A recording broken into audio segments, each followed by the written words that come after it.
On today's Locked On Thunder podcast, we're joined by @MavsDraft on Twitter, Richard Stayman, and of Locked On NBA Big Board to discuss the NBA draft. Is Rayan Rupert truly a great fit for the Oklahoma City Thunder? What would happen if the Thunder got extraordinarily lottery lucky? And we're going to take some spins on tankathon.com, plus talk other prospects that fit with OKC, all coming up on today's show. You are Locked On Thunder, your daily Oklahoma City Thunder podcast. Part of the Locked On Podcast Network, your team every day.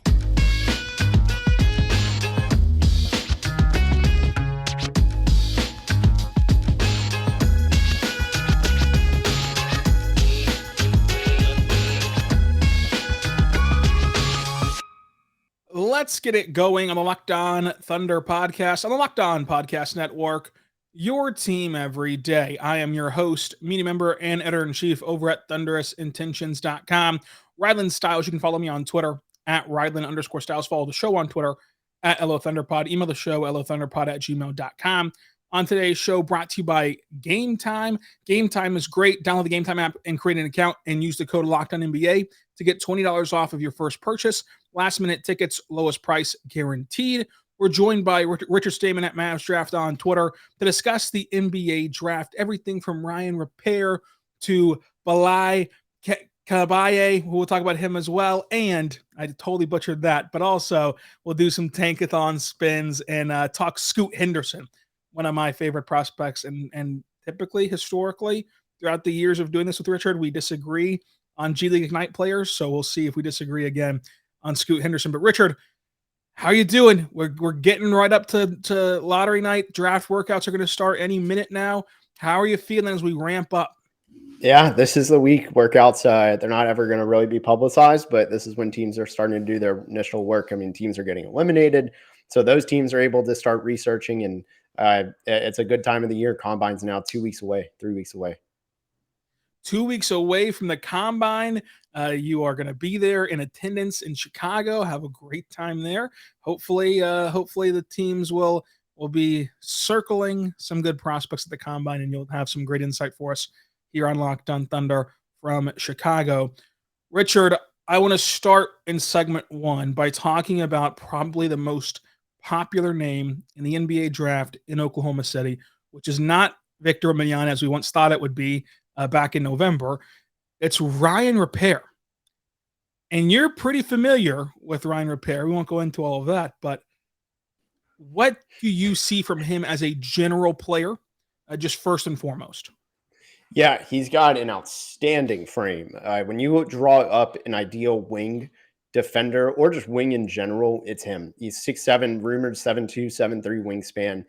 So he has one of the highest defensive ceilings in the class. I mean, the defensive ability is there. It's not just like, oh, he's got long arms. He genuinely knows how to be a tenacious defender and really get under guys' skins and also be able to stop plays before they happen, off ball and on ball. The defense is all there. So when you look at just that, that's immediately what pops. And then additionally, just because his body is just long, he has long strides as a slasher. There's just a lot to work with just from the frame that has very real in-game uses already. So I went back and looked. We've been texting about Rayan Rupert since October. The writing has kind of been on the wall that the Thunder typically would look at a guy that looks like Rayan Rupert in these drafts. Like typically he kind of checks all the boxes. Knowing the Thunder pattern when it comes to drafting players, what they look for, what they're trying to achieve, does Rayan Rupert check the most boxes of those things that the Thunder look for? I think so. I mean, he's still 18 until the very end of next month, literally May 31st. So as of draft, that's exactly 3 weeks, I think, till the draft. So you're looking at barely 3 weeks into being 19 years old. He'll spend his whole rookie season being 19. I think that's something that automatically the Thunder would really like. It's part of, it's not even a youth movement. It's just like they like young players and they work. And, if you're looking for someone to be that specialty player as a floor, you got Rayan Rupert. If you're also trying to build the ceiling out, Rayan Rupert can be him. So I think there's a real good fit involved with Oklahoma City and Rupert. He's 2 weeks away from being 2 weeks away from being 19. But Richard, is he 2 years away from being 2 years away in terms of competing in an NBA rotation? I think he could be in the end of a rotation right now, and it's strictly defense. I don't know if he's going to be doing much beyond defense in day one. So you would think that if the Thunder did select him, it would kind of look like Ousmane Dieng a little bit, where you put him in the G League and use that infrastructure that you have to try to grow his offensive game, and then he provides you some sparks in the NBA. Like there's a handful of good Ousmane Dieng NBA games this year, but ultimately he was mainly in the G League whenever he was healthy. Yeah, I could see something like that. Probably, honestly, a little bit more effective. I think even though Ousmane Dieng was a good defender, I think Rayan Rupert's defense is just another level. And because of that, I think you might see him get more stretches against better players. Like Dieng had some stretches where it's kind of garbage time runs, which not necessarily like the actual score, but just both teams were sitting players, things like that. I think you could see more Rupert real game, I should say, situations. Real world situations. We're going to use that a lot moving forward. With Rupert, I think he's better than Ousmane Dieng as a prospect. I think that he's more, I should say, advanced than Ousmane Dieng as a prospect. Obviously, Sam Presti is not a stranger to taking a player whenever he views the player should be picked. But in your opinion, would 12 be the spot to get Rupert? And you called this on Jalen Williams. Me and you were talking about Jalen Williams this time last year, and I was wondering, at that time they still had pick 30. Could they move up from pick 30 to like 28, 29, somewhere like that, 25 and get J-Dub, or would they have to take him at 12? And you said no, they'd have to take him at 12, and they did take him at 12. So you were totally right on calling your shot there. The best guess right now is the process is still yet to unfold. Would it be taking Rupert at 12, or would it be moving backwards, accumulating a little bit more of an asset and getting a Rupert later on? I think Rayan Rupert is interesting because it's going to depend on how he shoots at workouts. I know for a fact he's stateside right now working on that jump shot a lot. If he's shooting well in private team workouts, he's probably going to scratch the lottery right around Oklahoma City. So it's a tough call. I think if you're moving past 15, you're really risking the likelihood of him being there. I'd say 12 to 14 is probably the same range. Depends on what team is really going to end up there because draft day trades happen so much. But 15 to 16 to 17, you're going to see such a big drop off of the chances that he's actually there. That's going to be interesting to see kind of what he looks like and what he fits like. What is his ceiling like? Everything works out. He gets drafted by the Thunder. Let's just assume drafted by the Thunder. Everything works out. They implement. They invest in him. They have the coaching staff. They have the infrastructure. Whatever he needs to reach his ceiling. What does that look like in general and on this team? Yeah, I think it really looks like an all-world defender with the ability to hit spot-up shots. I don't know how much of a shot creator he'll actually be, but basically be, able to shoot the three ball, and then he can pass. I think he can pass. He's got good vision, and he was once a guard, more truly a guard. I think he's got the ability just to be that ultimate connecting piece. I think that's a really likely outcome. I know when you say shooting, playmaking, and defense for a wing, it's a really high-end outcome, but I think for him, it's just a high floor kind of thing where you look at, all right, he has a chance to be one of the better role players in the league. Coming up, we'll talk some more NBA draft prospects, including do some tankathon spins and see what is all cooking with the NBA draft. But I do want to tell you right now about our good friends over at Gametime, folks. Gametime is awesome. It is where you want to be for tickets. Go to Gametime right now, create an account, use the code LOCKEDONNBA for $20 off of your first purchase. They have last-minute tickets at the lowest prices guaranteed for concerts, movies, theater, sporting events, everything that you want, baseball, basketball, playoffs. Everything's heating up right now. You're going to want to be experiencing things in society with your friends. So make sure that you get your tickets for baseball, basketball, comedy clubs, theaters, movies, everything you want to over there at Gametime. Gametime guarantees you that you're going to get the best price. And whenever you find the tickets in the same section and row for less, Gametime will credit you 110% of the difference. Plus, you can get a view from your seat. You can get, the protections for your ticket, everything that you need over there at the Gametime app. Create an account, use the code LOCKEDONNBA for $20 off your first purchase. Terms and conditions apply. Again, that is creating an account using the code LOCKEDONNBA for $20 off. Download the Gametime app today and get last-minute tickets at the lowest prices guaranteed. Also want to tell you right now about our good friends over at FanDuel. FanDuel.com/lockedon is awesome. And Richard, you know that is the perfect place to bet. It's America's #1 sports book because new customers can get up to $1,000 match in a no sweat first bet. That's credited back to you if you lose your first bet, and a no sweat first bet for up to $1,000 with the code FanDuel.com/lockedon. So go to FanDuel.com/lockedon right now, and then you can bet on the playoff games. How about this, Richard? Bucks Heat, an interesting series. Giannis should be back in this game on the road in Miami. Miami is a home dog at +8. Where would you bet there at FanDuel? I think Milwaukee's winning that one. I'm pretty confident they're going to flex their muscles on that. You listening to this already know if he was right or wrong, so clown him in the comment section if he was wrong or praise him if he was right down below on YouTube, and go over to FanDuel.com/lockedon to place your bets today. We're back on the Locked On Thunder podcast on the Locked On Podcast Network, your team every day. Thank you so much for joining us on today's Locked On Thunder. Richard, I want to talk about our good pal, Victor Wembanyama's teammate, Bly. What's his name, Richard? Say it for us. So it's Bilal Coulibaly. I can't remember if it's Coulibaly or Coulibaly, but it's Bilal Coulibaly, I think. When he declared for the draft, his highlight tapes were going and making the rounds, and it got very exciting. I'll tell you this. He declared for the draft during Sam Presti's season-ending interview. And it was before Sam Presti walked in. And whenever that news spread across the room, everyone got a little excited about the possibility maybe he could go to the Thunder. Now, introduce us to him. What's his pick range? What's his weaknesses? What's his strengths?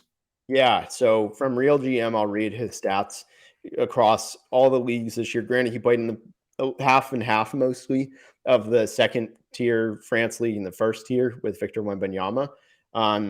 Overall, on average, again, it doesn't adjust for competition, so kind of take this with a grain of salt, but also don't.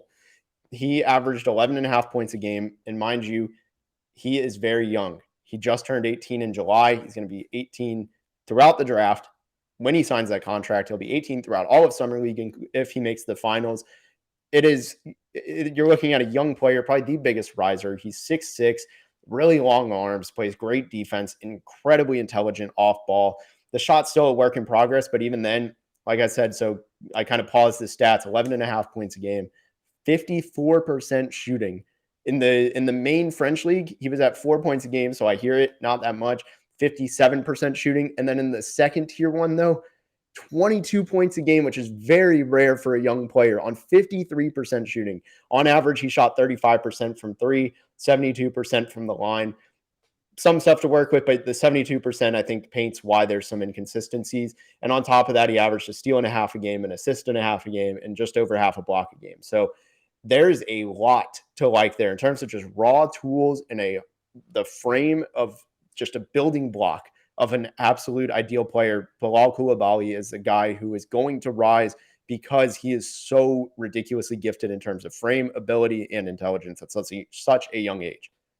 You know that I love the term building block, so that really piques my interest with building block Baisley. But Rip.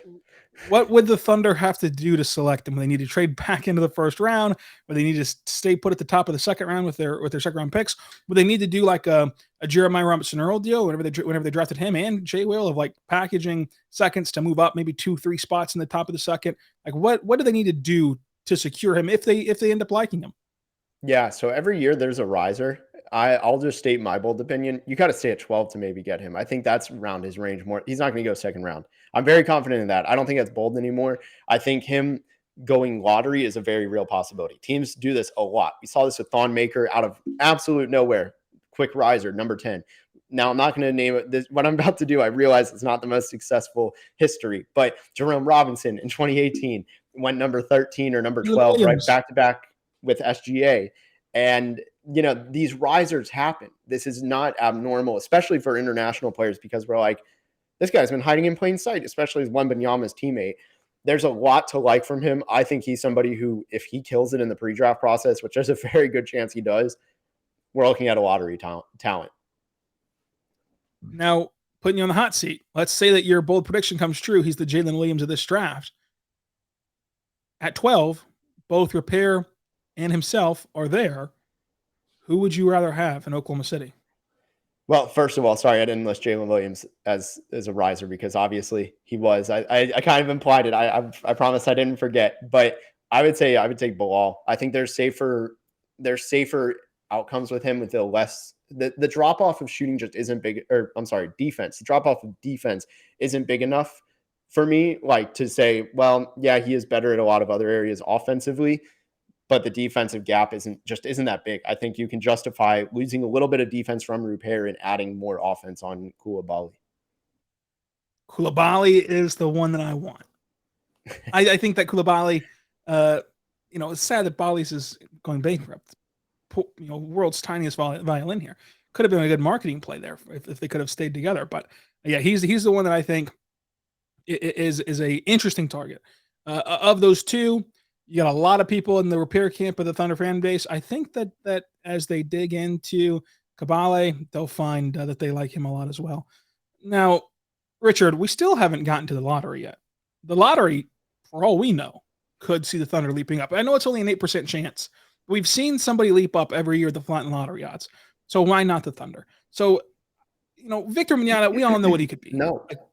No? Stop this. No? I am Mavs draft. You cannot do this to me. Look, the league wants to punish the Mavs. Bottom line, this would be them taking the Mavs pick without actually taking the Mavs pick.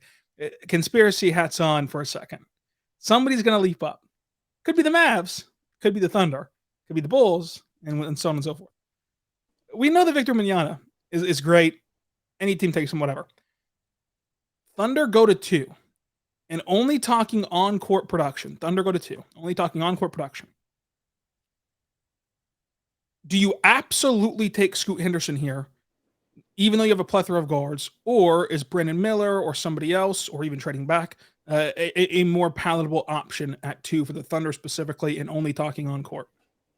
If it were me, you have to make a decision, right? You're keeping SGA. He's your guard that, no matter what, SGA is there. From there, you have to weigh every guard on the roster and say, would I rather have Scoot Henderson not only next year, because the Thunder are a team that are trying to compete for the playoffs, but also in 2 years, in 5 years, in 10 years, whatever it is, that time frame, you have to compare, is he going to be better than Josh Giddey, Trey Mann, whoever you want to name on that list? And it may not even just be guards. I mean, players that can create in general, you're going to have to put them head to head. It's really going to come down to, does Sam Presti think, do I need immediate impact of Brandon Miller on the wings to really bolster shooting next to SGA? Or would I rather have a potential star next to SGA, which could have a higher outcome than Josh Giddey? And then you can also trade Josh Giddey for what Brandon Miller would do in an established player. So it's really tough to weigh that outcome. If it were me, I'm a firm believer in best player available, and Oklahoma City has a ton of draft picks. I think you could probably package Giddey and whoever else you want to throw in and get a massive trade haul. It would hurt, but I think the higher upside with Scoot SGA, that could be the best backcourt in the league. So, it very well could be, very realistic. I'm not just saying right. If everything goes right, this is a slam dunk. They're going to be a top 3 one day. That's exactly where I fall on this subject. I think that Scoot is clearing away the second best player in the draft. I love Brandon Miller on the court. I love what he can do and bring to you to a basketball team. But Scoot could be he could be a superstar in this league. Brandon Miller could be a high-end starter that makes a couple all-star teams and helps you complement your roster. That's great. You need that player. If the Thunder were at 3 and we're really talking about basketball, I'd say get that player.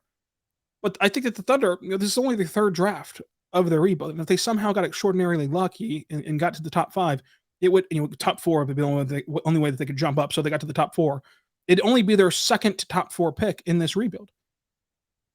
And second player who was selected in the top 4, period. I guess she was picked 11th, down there with Charlotte. So you got to take the best possible outcome and trust your infrastructure to make them great. And watching Scoot in person, he's bigger in person than what you might see on television. Watching what he can do against grown men. If Scoot was playing in any collegiate conference across America, he would be the best player in college basketball. But he was doing it against grown men instead. So I think that Scoot would be the way to go, even though the far cry of having too many guards or whatever the outrage would be at that point. But I think that you're right.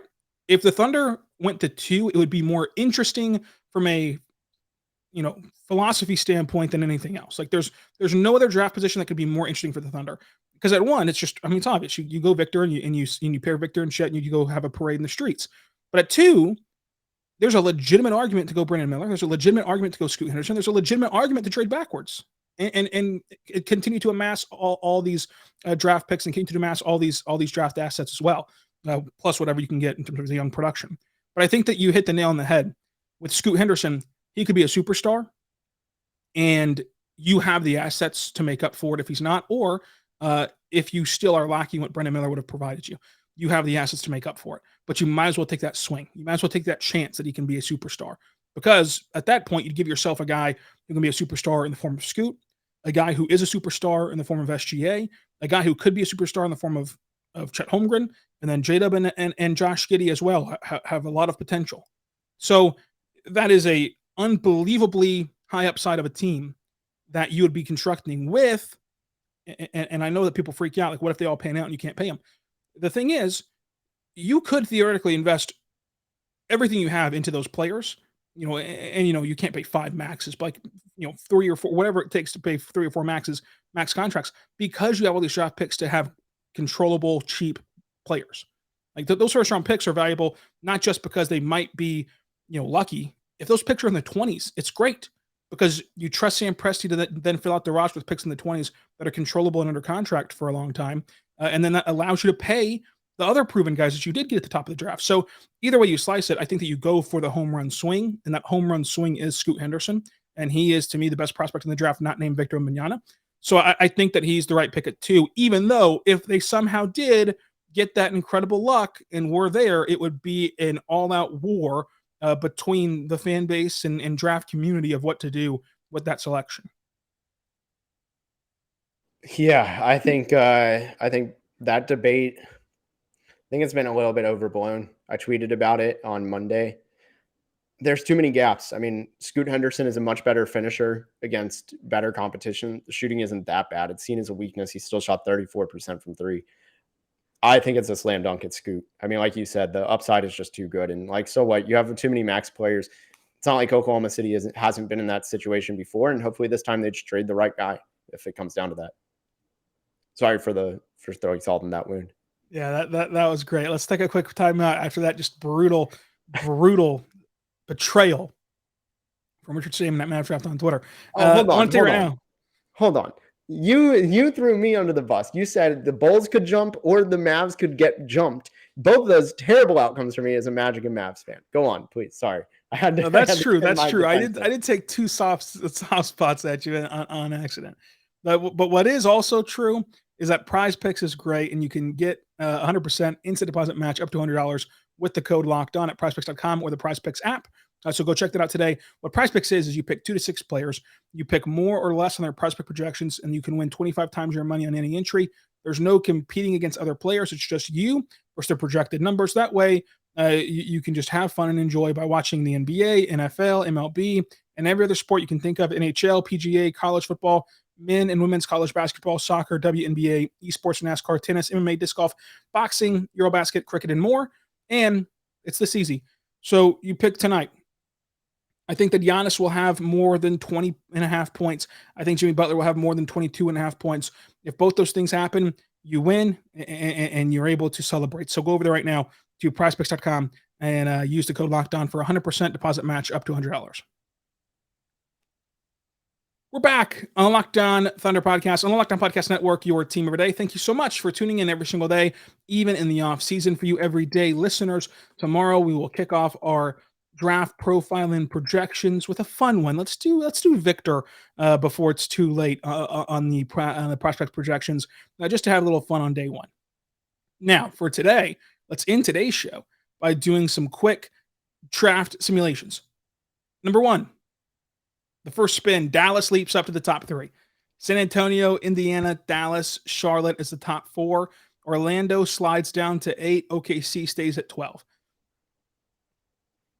Richard, from San Antonio, Pacers, Dallas, Hornets, Pistons, Houston, Portland at 7, Orlando at 8, Washington at 9, and Utah at 10. Where do you think OKC should, where do you think OKC should do at 12? Is there a trade up target that you love, or just stay put? I would stay put. I think that's a chaos outcome. And when there's chaos, somebody good falls. I'd stay put. Staying put is the move to go. And from there, who would you think or guess would be like an ideal fall?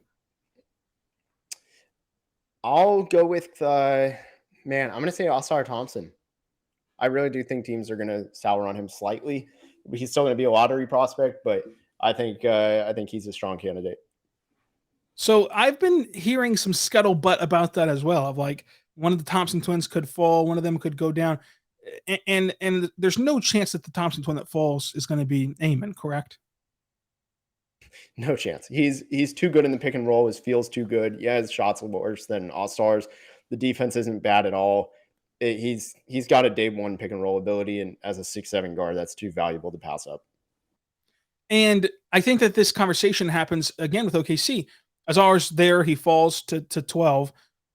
And then you still have, a guy like Repair on the board. You still have a guy, whoever one stays on the board still. But I think that Thompson would be viewed more so as like high upside, but you got to work with him, got to develop him, another mouth to feed. Whereas Repair would be like, well, just plug him in and let him play in the back end of your rotation.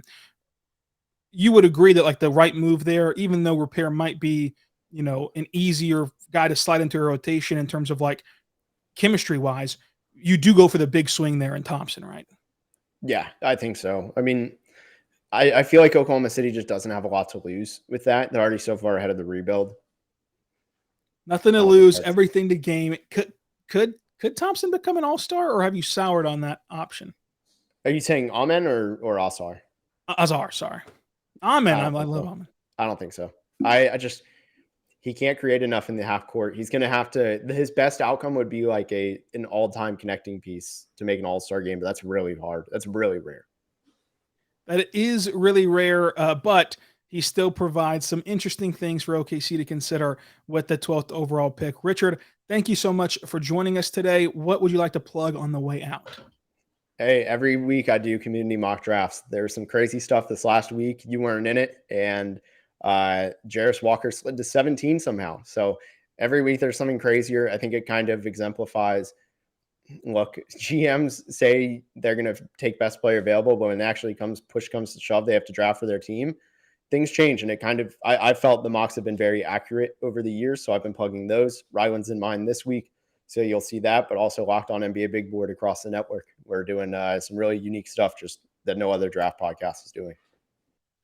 Go check it out. Locked On NBA Big Board. The community mock drafts are fun to be a part of, so it's always great to be in there. We've already done one with me as the Thunder GM. We're doing another one this week for next week. Don't want to spoil that, but sorry, I just did. And I got to tell you, I was not in last week's because Walker would not have fallen past the Thunder. I would have ran around the block had he fallen to the Thunder at 12. So it would not have gone to 17. But Richard, thank you for joining us for another week. I cannot wait to talk to you again about this draft. It's a lot of fun. And this draft class, I think, is still really good, even though people have kind of soured on it a little bit as we've gotten closer to time. But Richard, I appreciate all your time. Until tomorrow, be good and be good to one another.